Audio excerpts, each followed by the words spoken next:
DPD Aliansi Madura Bojonegoro. Karena ini musim kemarau ya Mas, yang masyarakat di sini banyak kekurangan air, jadi bentuk partisipasi kami untuk memberikan sumbangan air bersih. Kebetulan proposal kami yang saya ajukan ke DPP diterima, dan alhamdulillah selama 1 bulan ini saya dipercaya untuk mendistribusikan air bersih ke beberapa daerah, 10 desa dari 9 kecamatan. Insya Allah kami 1 minggu akan memberi bantuan 3 kali.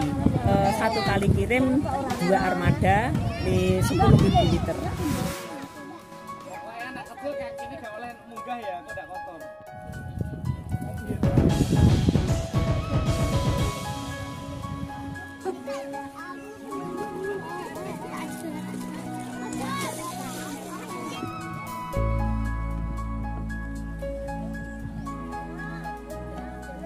Kami warga Dusun Pogalan Desa Kedungrejo sangat berterima kasih sekali pada Aman atas bantuan air bersihnya pada kami, dan sangat membantu kami Pak.